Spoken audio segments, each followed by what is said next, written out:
Wow, man. Can I ask you a question here? Like, what made you hold on to these things for so long? What do these mean to you? Well, again, when I came in '65, right, and soccer was my first love of sports. Vincent called me about starting a soccer club. I don't know, man. I think that I'm different. I think that I'm way different. You know, and when it comes to football, guys that was so-called inside that was running as powerhouse, they had their own agenda. A bunch of old men curse and keep their noise and drink beer alcohol.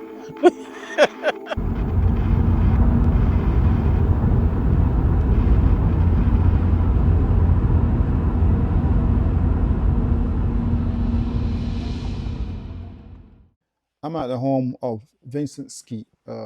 I'm told that he's one of the original members and founders, one of the founders of the Barbados Sports Club, which is a soccer club or a sports club really in Toronto that's been around for many, many years.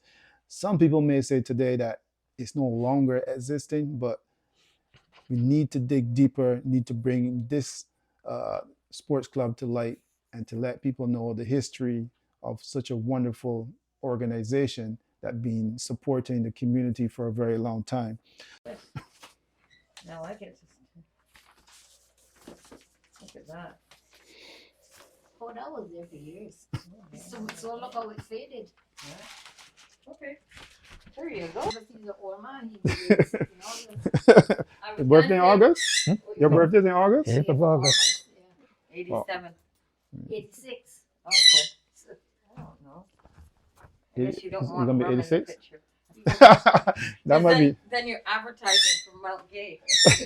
That might. Unless they're endorsing you, don't give to them. Oh, there you go. Smart lady. So, If the bird hears you, we might have to take it downstairs because it will keep going because it's excited. oh, I see. I've been poking at this Barbados Sports Club thing that fascinates me, and finally I get to meet one of the original members of the Barbados Sports Club, our founders, which is you, Mr. Vincent Skeete. Yeah. I actually didn't even know where this was going to lead me, but by me asking questions, I think it's going to take me somewhere that I need to go, right? Because here's the thing. Do you want to sit or you want to stand? Okay, doesn't matter. So here's the thing, right? I played for the Barbados Sports Club for many years, right? Obviously, it was after your time. Yeah. And I was really sad when, things didn't completely go the way that I thought it would go. But I always wonder, and I always say, there's no way that this club should go unnoticed, because when I started playing, those guys that were there were telling me that this club been around for 30 years.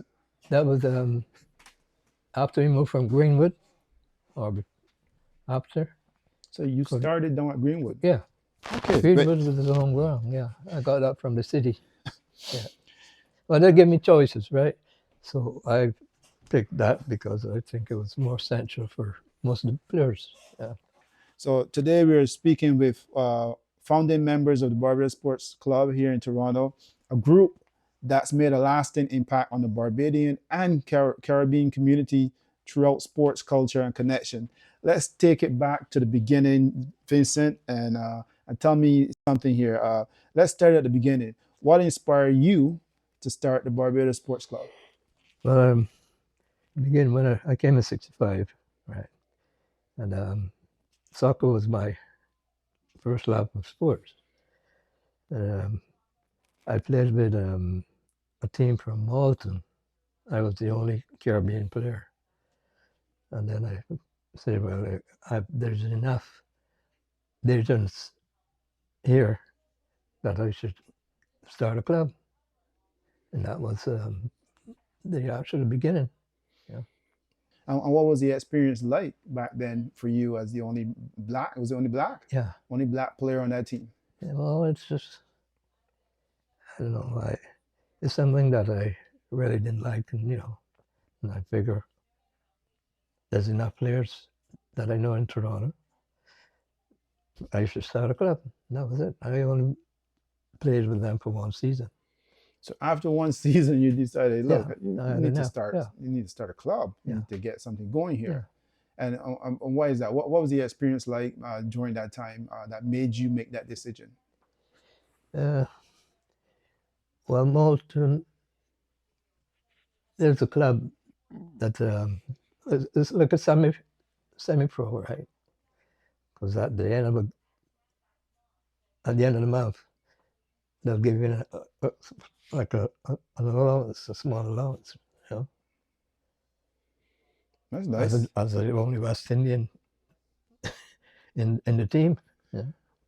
So I guess that must have been encouraging in the beginning. Yeah, to get something. Yeah, that's for sure. Yeah. Now, I mean, like coming from Barbados, you didn't get that playing sports in Barbados. Yeah, well, I played for Empire. I was a member of Empire Club. I played for them. But were they paying at that time? No. Okay. Yeah. Empire has a lot of history, by the way. Yeah.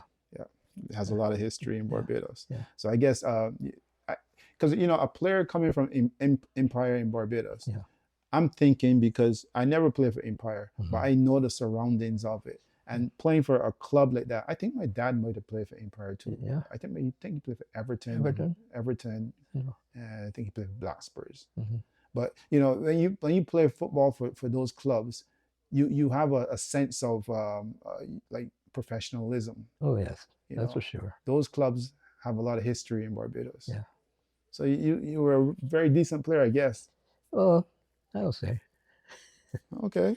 I'll say. Was there a moment when you looked around and thought, we need this. We need this sports club. We need something like this. Yes, I would say definitely. Well, I mean, like we had soccer-minded people, and like for instance, Greenwood was our home ground, and when we played,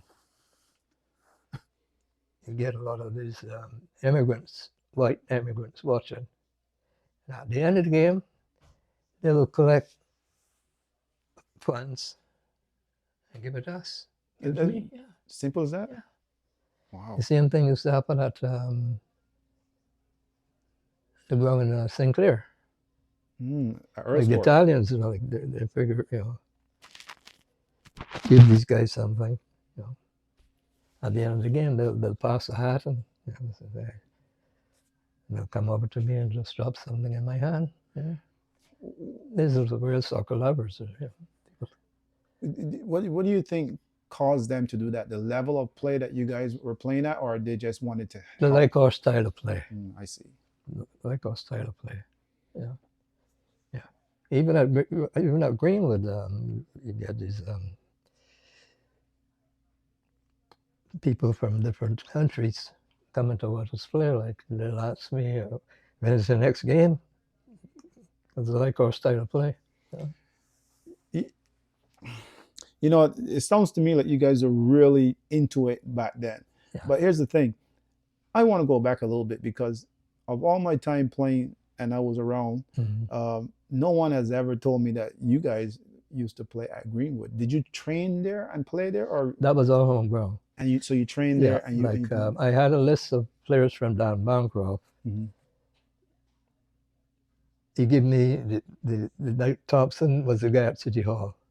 He gave me his number, and he outlined about 2 or 3 different grounds that we should have a choice of, and I picked the Greenwood. Yeah. You said Thompson? What's his name? Thompson. He was one of the clerks at the City Hall. Oh, okay. Yeah. Okay. He was a part of Parks and Recreation, or whatever title he had. I'm starting to feel like there was a lot of integrity back then. when it came to the sports club and when it came to the players. Did you see it that way, or am I just Oh yeah, making this up? definitely, It was definitely. high level? Yeah, definitely. Like I mean, the wives who were married, the wives used to come up and bring their kids to watch us play. You know. Yeah. It's interesting because when I started playing, that happened a lot. Yeah. But then I noticed in my time it started to dwindle away slowly, and I think that might have been the dying stages of the Barbados Sports Club. Yeah, maybe we had some problems Hmm. in the bottom end, you know. Problems. That's one thing that when I speak with more and more players, Yeah. I suspect there's going to be a lot more words of problems mentioned. Yeah, you get hold of Rupert Harris Well, I know Rupert. I met Rupert about 4 years ago. and Eddie Goodrich. Eddie Goodrich. And He was a is Eddie the one they call Eddie Bump? yeah, Eddie Bump. Yes, Yeah, he was a member in Parkland. Was he one of the original members too? Yeah. Oh, sure. I didn't know that. Yeah. No, you know the Glenn thing- Roy Seeley, yeah. Yeah. Oh, it's trying to remember. Trying to remember the oldest female. Jean Chapman, she wasn't from the very beginning, but she was part of the netball squad. Along with Pat Bowen. Yeah. And it's funny, we had in the soccer team there was a guy from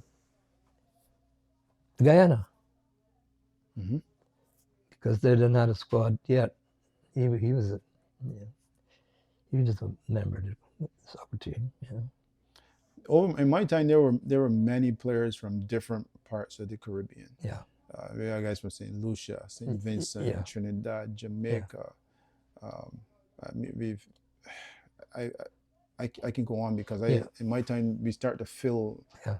In my time there was always people from different places. Yeah, and the early years, I think we only had about one. Why one is that? player. Huh? Why is that? Well, I don't know. Like, so the only other team that was really playing together was the Guyanese. Mm-hmm. Yeah. But like St. Lucia, then I don't know. Most of the Jamaicans were playing semi-pro. Or they had their own club, or they were just playing for different clubs. Different clubs, semi-pro, play for money, right? Right. Yeah. Hmm. Trinidad, yeah. Trinidad, they started after us, right? Because when they applied, they ended up sending their application. They said Trinidad and Tobago Soccer Club, and the association said no, break away from that. Mm-hmm. We get away with our Barbados for some reason. There was an Englishman there on the committee. Right. He supported Barbados. But any other club that can use the country's name. Yeah. That's interesting. Yeah. I mean, I guess it might have been somehow some kind of pattern or something, maybe. I don't know how they put that together. Yeah, trying to get them away from national. Right, exactly. It means you represented completely the island or the country. Club, not representing a country. Yeah. But funny, like when we were playing, the whole committee board used to come watch the game because the standard was so high. Like we played against a white team there that was very good. And whenever we meet, the whole body come to watch the game. Wow. Yeah, because the standard was that high. I get the feeling that back then there was a lot of like, say for example, you had the Barbados Sports Club. Yeah. And so that meant something probably when people heard the Barbados Sports Club. Yeah. Can you tell me a little bit about putting that name together? Did you have any more? Well, you didn't have resistance from the board. But did you have resistance from any of the founding members who came up with the idea and how did you guys agree on it? Me alone. Just a lot. Me alone. So name it Barbados Sports Club. And No. we just went with that. And yeah, Wow. I went with that. Yeah. Vincent, you know, I all my time there, I might have heard your name mentioned, but to this level of actually for me digging deeper, I'm finding out who, you know, who did the starting, Yeah. who did the work. Mhm. You know, these are things that I would like to know from you. So you came up with the idea and you say, okay, let's go with Barbados Sports Club, and the guys agree. Yeah. Who were those founding members?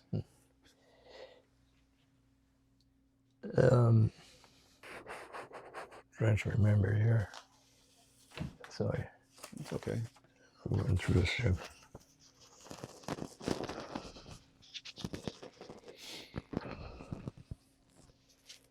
I see you can still have a list there of all the. Yeah, What yeah. is that list? Remember the Barbados Sports Club? Albert Allen, Angela, Leroy Bob, Jeffrey Barr, Leo Cadogan, Gene Broom. Yeah.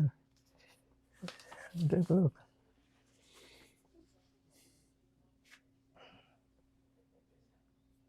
Wow. This is amazing. Yeah. Because, you know, sometimes I get carried away and I throw away stuff. Yeah. And you've kept this how many years now? 74? 74 years. Yeah. 74. Yeah. I started getting the girls into netball. Started it, you know. Matter of fact, the Jamaicans and Trinidadians had me on their committee for netball, you know, Caribbean players. I'm starting to find out a lot about people in general. You know, recently I got this award for some work that I did in the community. Yeah. And find out about Donald Moore. No. And just to hear his story, it kind of touched me a little bit to see someone just going out on the branch and the limb and doing this work, you know, so that others can benefit from it. And from you, when you started this, did you see or foresee what you were trying to create? I definitely, yeah. Like we started a tour with Montreal, Vincent Skeete. He was in Montreal and Desmond Douglas, and we would travel to Montreal on a long weekend and have a tournament, you know, they'll entertain us, and then we invite them up here for Caravana, which was a bad time to play. It was party time. And we would have, you know, we would have one game and a dance in the church hall, you know, to entertain the guys. Yeah. We used to use the church hall and just Cowan, St. Mark's Church. We used to have our meetings there. And then St. Anne's, I was a member of St. Anne's, so like we switched St. Anne's because that's where I used to do the conditioning in the winter in their recreation hall, you know. Every Sunday, I used to do the conditioning for the guys from, say, middle of February until March. How did you go about?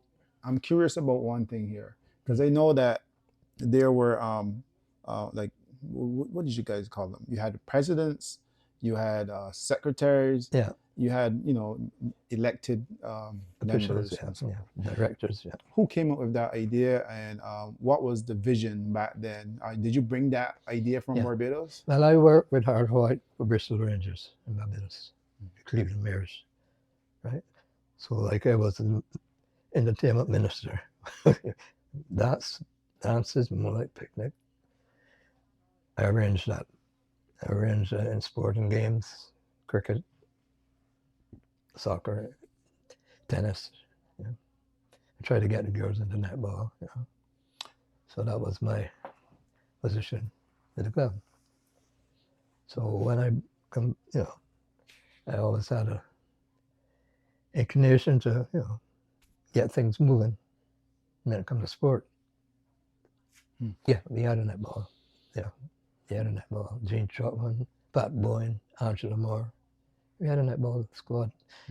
And the same grounds for soccer was our netball. Gary Range at City Hall. And Thompson was in charge of parks and recreation, so we get the field to play soccer and the courts to play And that was netball all. and basketball. That was all at Greenwood. All at Greenwood. Yeah. Now, I'm curious to know were you still around when they started training at Vaughan Collegiate, Vaughan? Vaughan Road Collegiate?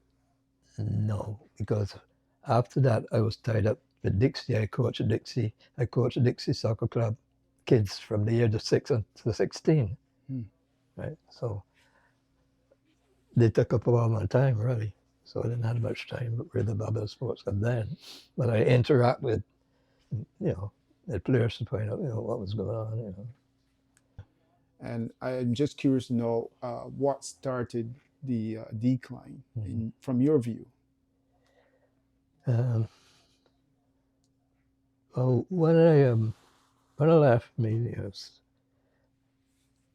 I didn't have the time to be, you know, a full member working with the club then, because Dixie took up a lot of my time. Like they would send me to different conferences and things like that. But I don't know if it's the quality of players that came in after that took it down, you know. Because in my time, everything was above level, you know. Was there a certain standard for you guys when you started? Yeah, the standard was very high. Why did you feel like you couldn't keep that standard afterwards? You know, it's hard to say. We had some sort of neg. That's no, I won't call any names, but you know, that pushed the club from that level, the bottom level, you know. But case in point, I was coaching in Dixie. At the end of the game, referee says, I got to go and referee a game at Greenwood against Barbados.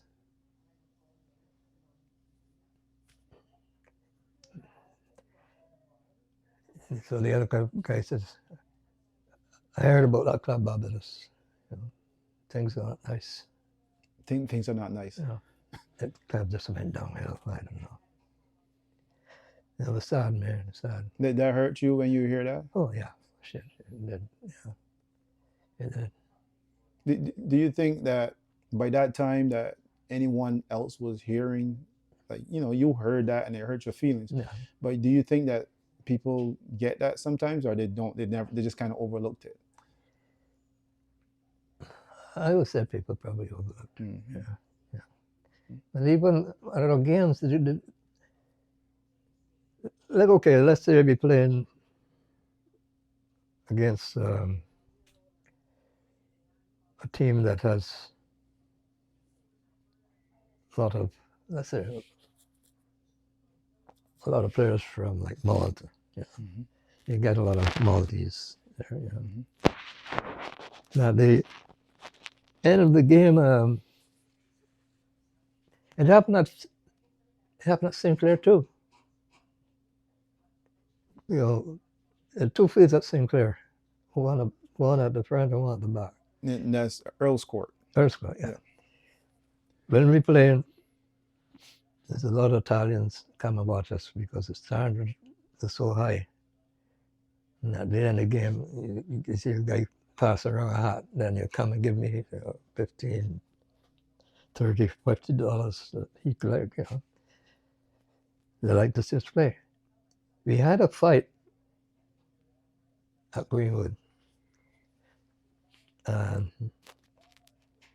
it was, I think it was an Italian team, and the whole place was surrounded with police cars.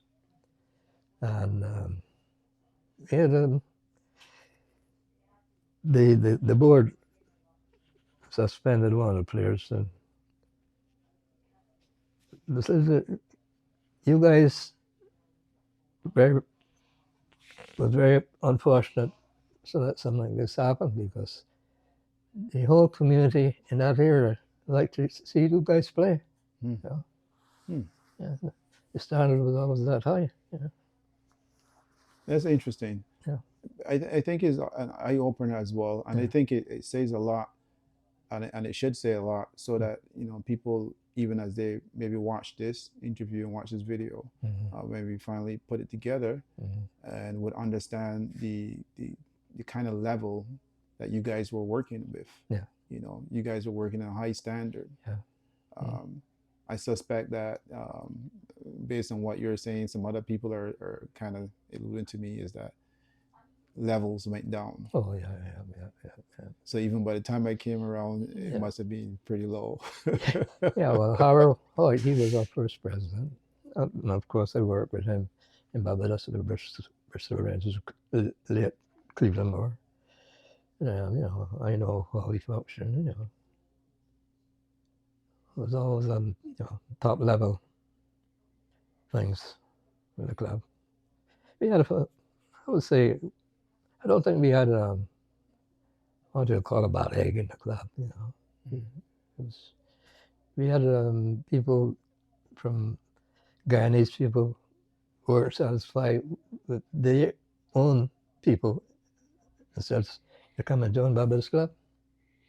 Yeah. I had heard about Harold being around with the club. I didn't realize he was one of the original members too as well. Did he actually play, or did Harold? or did he just Administration help jumpstart the club? Yeah. He got 2 left feet. Yeah. He had 2 left feet. Yeah. But he was brilliant in forming the club. Yeah. Yeah. Wow. As I said, I worked with him, in Barbados.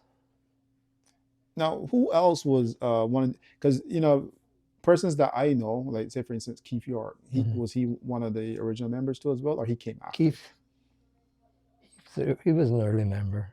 And they also told Lionel me, Roberts, he went back to Barbados.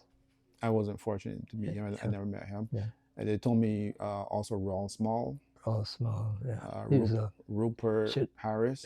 Shit disturber, right? Raw. He wasn't talented. Right. But he figured he served as vice president, so he wasn't a talented player, but But in my time, it seemed like he was committed. Yeah. He was always there. Yeah, he was always there. He loved soccer. Yes. But he wasn't. He was in a Rupert Harris or Clyde Lane or Eddie Goodridge or Jeffrey Ennis or Gene Burgess. He was at the bottom of the list when it come to talent. We had two Trinidadians in the club, and they didn't want to go to the country Irie to play. They like the Barbados, The members, he said he preferred hanging with Barbadians as opposed to his own people. The level was what they preferred. Yeah, that's for sure. Case in point, we went to the meeting. The guys, I told the guys, all right, what to talk about. And one of the guys from the committee, he asked, why you want a club with the name of a country? I says, you've got a lot of youth coming in to the country, and forming a club they'll have something to look forward to rather than hanging out at certain places to get into trouble. You know. And the Englishman says, that's great. Armstrong was his name. You know, he was secretary of the association. You know. I So agree. they look at us as very cohesive group.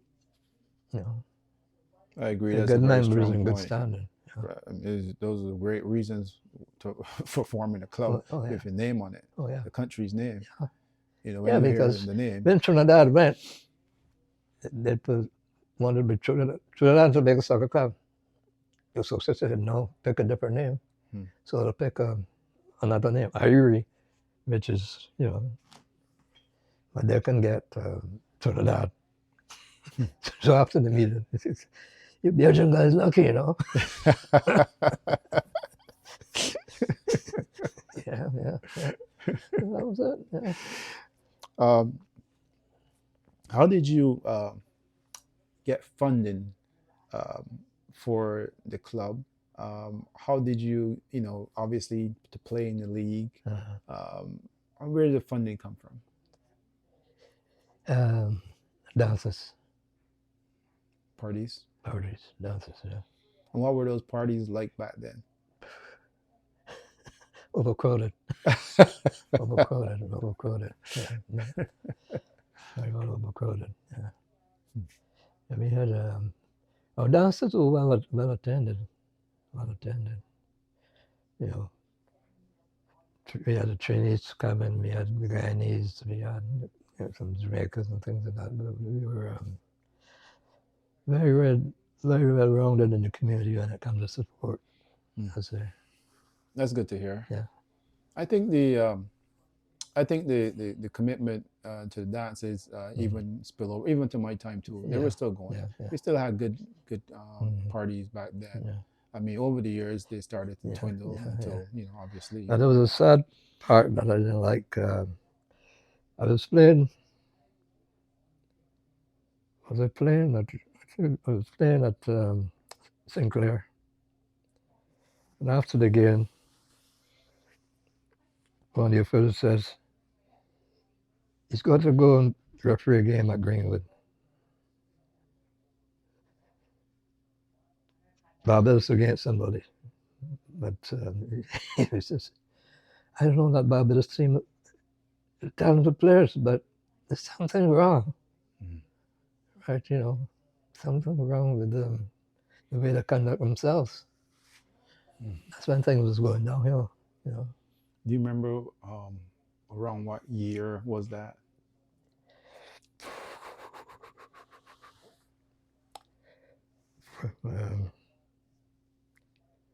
I think it was going down to it's past the middle of the mid-70s, so, you know, could be 76. Yeah. 76. So that means that you started around 1969. Yeah. And you know, it could be mid-70s. So you had a good five or 6 years, and then things got a little deteriorated.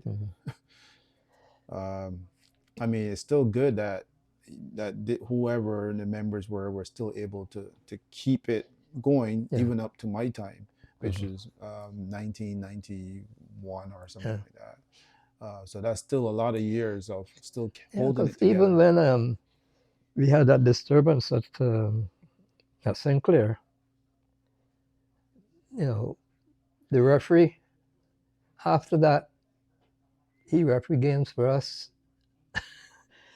and he omit calls that we committed. You know, I don't know, we probably like our style of play, but for some reason he was all Barbados. Yeah. It was peculiar. Yeah. I think this club has a lot of history. A lot of history. Yeah, I'm just thrilled at actually hearing your story as one of the original members. So that's for me, that's really intriguing to hear your side of the story in terms of how you started and to start to see it started like dwindle a little bit Oh, after a yeah. few years or so. Mhm. But never mind, it was able to continue Yeah. for many years Yeah. afterwards. That structure that you had in mind that you guys put in place, Mhm. say for instance the president and secretary and all that, Mhm. that was strategic to informing the club to keep it together. Yeah. That's the directors. Yeah. Mm. Like even Vincent Skeete, Montreal, Desmond Douglas. Mm-hmm. They wanted it was a Easter weekend. You would all go down and play in Montreal, and then they'll have a party for us. And so I got the girls to. I started the girls in netball, so I got them activated too. So they would go down and play against the girls in Montreal. Yeah, so it was fun time. Yeah. Was there a moment that you thought that this thing might not work in the earlier In the stages? early? No, I always think positive. Positive. I Okay, always good. think positive. Good. How did people hear about the club? How did the word spread?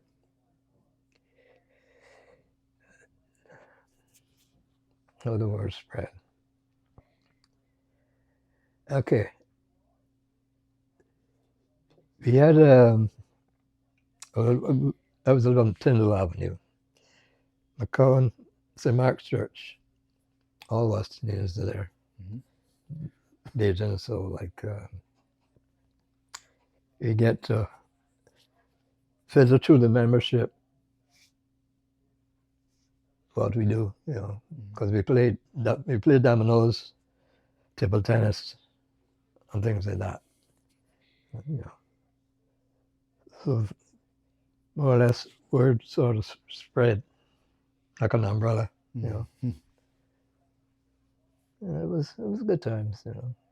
So it was just simple as that, through word of mouth. Yeah, because even with our first dances, we keep dances without a license. So what we do, we put somebody outside.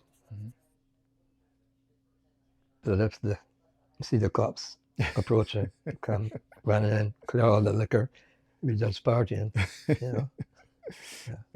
I guess that worked out well at the That worked beginning, out but well, yeah. obviously that had to change as Yeah, time yeah, went that on. had to change, yeah. Yeah.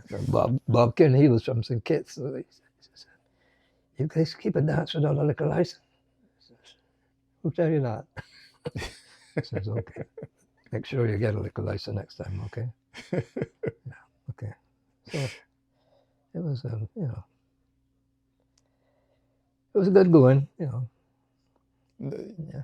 That's how it had to be done back then, in order to get things going.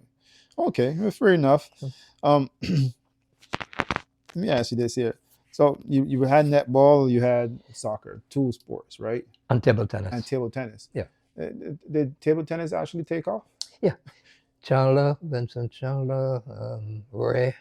Yeah, some good players. Ray, he was a Barbados player. Chandler. Was it? I can't remember Rupert was in it, but we had some good tennis players. Was it competitive? Very competitive, yeah. There's some very good tennis players. I didn't know about the table tennis now too. See, yeah. so I'm learning a lot here by talking with you. As a matter of fact, I got the tennis board downstairs in the basement. Yeah. You still have the tennis board? Yeah, I still got the tennis board. Oh my God, man. Yeah. Because Glenn Royce, he was working at Simpsons. Glenn Royce, why does his name sound so familiar? Did he live up here all the time, or he went back home? No, he's still up here. He's still yeah, he's still up here. Okay. He played for Double Court Cricket Club. Okay, so he played cricket also. Yeah. Were there any major milestones or proud moments along the way?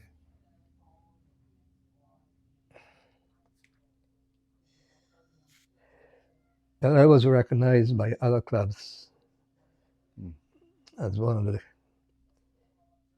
key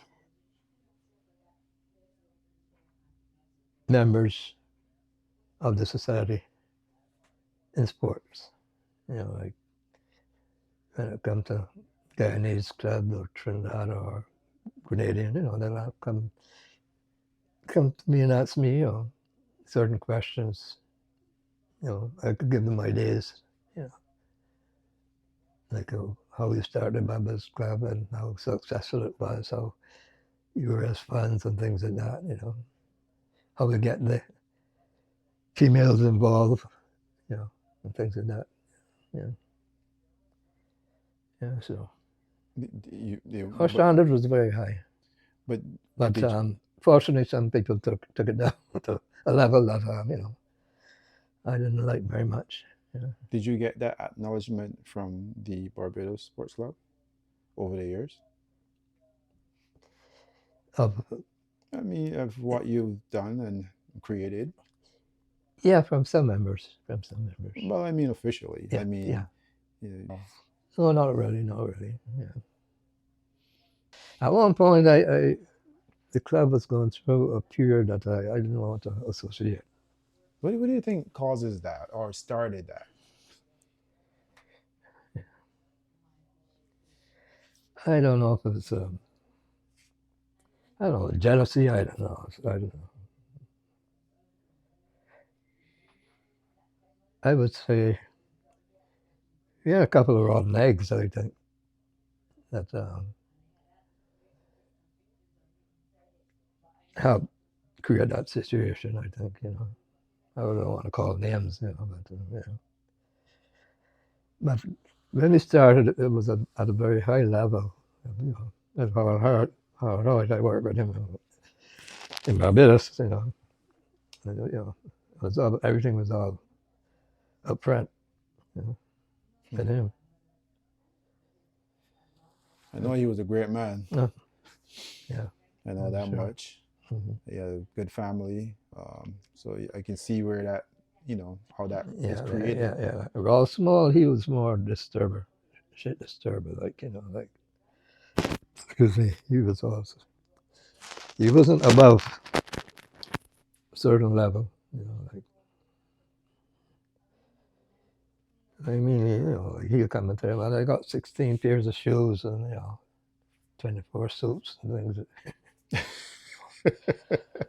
Chauvin. Yeah. Disturbing factor, man. Yeah, disturbing factor. But yeah, some good people. And certain things that happen that make some of the females just filter off, you know. Certain things like what? Because in my time, I've seen and heard a lot of stuff. Yeah. Obviously, from parties to just socializing. Yeah. Seen families created, seen families broken up. Yeah. With the Barbados Sports Club. Yeah. Is that the kind of things that you're alluding to? That, you know. Yeah. Okay. But you know, when we started with at a very high level, you know, people, you know, other clubs respected us. You know, like we used to get invitations from different clubs to at their functions and things like that. Howard and myself, you know. But why do you think that the Barbados Sports Club never reached that level where you know, you one of those elite teams after 50 years or so, that could still be a model, you know, to work from? I don't know. It was a bit unfortunate because you know, we had Guyanese in our club. I asked the guy, why you didn't join your country club? He says, I like the way you guys function. We had Jamaicans, we had Antiguans. Yeah. Same answer. Yeah. But, you know, it began as a very high standard for a club, and you know, fortunately, you know, things went astray at some point. You know, even with the females, you know, like yeah, some, I don't want to call names, but sometimes the females just didn't want to associate with certain members of the club. You know, that was sort of trying to take it down. You know, that was the unfortunate part. You know, but, you know, I don't think the bad eggs didn't last that long. You know, they didn't last that long, and there weren't too many, but one was enough, or two was enough. You know. He did, you know. He tried to hit. So, as I said, even the guys when we were playing, as I said, the members used to come and watch us because our standard of play was high, and the supporters was very high. That's what the one of the directors told me. They like the crowd that turned up to watch the games. You know, yeah. Like Intrac Bavaria was, and Barbados was the two top teams, and I remember the coach. That was a German club. He says, Vince, what system you guys are playing?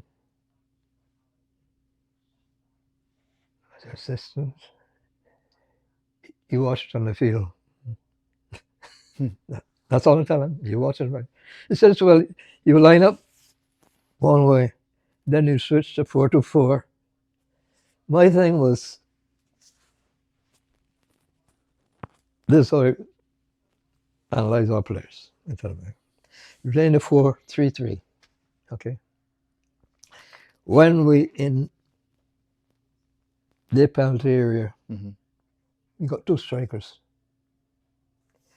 When the opposition is in our area, I play in midfield, Caroline down and Clyde Lane, we're the three midfielders. One of us go back and be the fourth defender. Right. So it's a switch. That was straightforward at that time. Sure, yeah. You know, so that guys understand. Yeah, because it says you got one center for one striker, and then all of a sudden you got two strikers. That's your problem, not ours. Yeah. So that's how I formulate the team to function. Yeah. Who did the coaching? You did the coaching? I didn't do the coaching, but I set up how we're going to play. I didn't want to be direct. I talked to Eddie. He was the captain. This is how we're going to play, 4-2-4.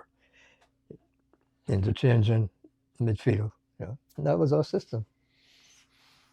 And everybody really understood their part on the field. You know. How did you command your respect? Because I felt like over the years, in my time especially, to command respect from the rest of the players, it was, to me, watching it play out was very tricky. Yeah. And watching it was like sometimes comical. Yeah. Because people had different ways of trying to command respect from the players. Yeah, well, and you got Rich, he was up front as captain, you know. If I see anything was out of whack, I'll mention it, and he said, well, we talk about it, you know. I think so, but we didn't have too many, we had really no problems, you know, at that time, you know. That's Everything good. was straightforward. Everybody knew their part. That's important. You know. Sometimes a player might not use his head, and then he comes and says, I've been sorry, you know, I forget all about where I should be at that particular point, you know. But everybody understand their role. Good. You know? Yeah. Like even at halftime, we go inside the change room, and you know, we discuss what, you know, any mishaps or problems that happen on the field, you know, straighten it out there and then. Yeah. But we don't blame the left winger for not doing one of our centre forwards. I'm curious to know Everything one was thing. Curious to know, like, over the years, you think that the changing of times might have contributed to the reasoning why the club started to go downhill? Case in point, like the midfield players was Caroline Dannon, late Caroline Dannon, late Clinton and himself, and we would the two of us would talk either on the field or at half time. You know, if you see if we did something that we shouldn't have done, or we should, you know, things like that, you know, and correct it there and then, you know. And that's with the two of us, not bringing in the other players. Right. Yeah, because the midfield is our landmark. And you guys were like the leaders of the team? Yeah. And Eddie Goodrich as captain, he ran a tight ship, you know. Everybody respect Eddie. We had, let's see, I don't know if he's in this picture. He's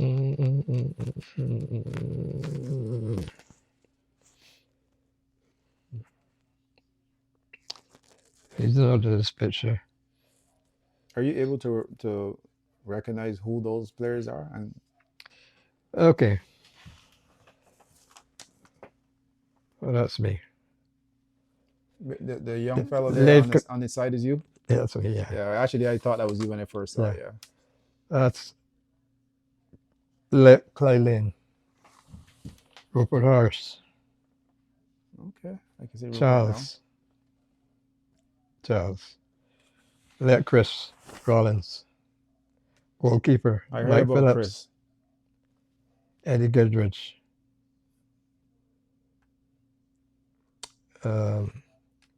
I think he passed. Carol O'Donnell. I'm not sure who he is. Ed Roberts. Vincent Rudder. Colvin. That's Colvin. Rapid, that was the captain. Rapid. And this was, can't remember his name. And that was the squad. Yeah. I like how the club look. They all look like unity right there. Yeah. Everyone looks like a team. Yeah, that was a killer team, man. That was a killer team, man. 1, 2, 3, 4, 5, 6,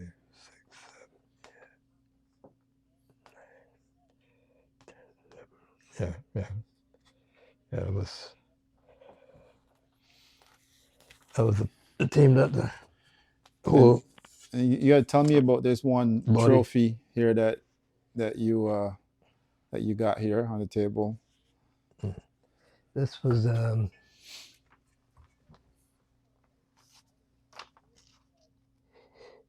T&D, third division winners. Famous T&D. Yeah. T&D champions 1970, 71? 1971, yeah. Wow. Yeah. That's a big one. Yeah. That's a couple of years after the club was formed. Yeah. Yeah. Standard was high. We had good players. Yeah. Wow, man. Can I ask you a question here? What made you hold on to these things for so long? What do these mean to you? Safekeeping. And at the time, everybody says, Vince, you hang on to them. Yeah. So that was it. Yeah. Vincent, thank you again, man. No problem, man. No problem. Thank you so much for sharing your story. It's not just about sports, but it's about culture. Belonging and building something that's lasting is important. Yeah. I think the Barbados Sports Club is clearly more than a team. It's a legacy. Yeah. Even netball players, I still call them occasionally, you know. see how they're doing, you know. They are sisters and Pat Bowen and Jean Trotman and, you know, Angela Moore. Yeah. Yeah. I try to keep in contact with them. Yeah. I would say it was a very solid club. I mean, people respect the club. Even the church hall members, you know. Says if you guys want to drink, just drink inside the church, not outside or outside. And, you know. So the church respects us how we use the facilities. You know, we didn't damage anything, and we give them something at the end of the year. You know, same as St. Anne's Church. You know,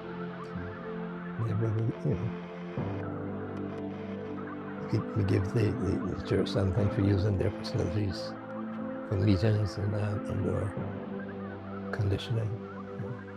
Yeah. So we had a solid journey as opposed to other clubs. Right. Yeah, for sure. You want a drink or something? I'll take some juice or something. Juice? Yeah. A beer? I don't know. You have beer? Yeah. I'll take a beer. Okay. Thanks. No problem. All right. Thank you.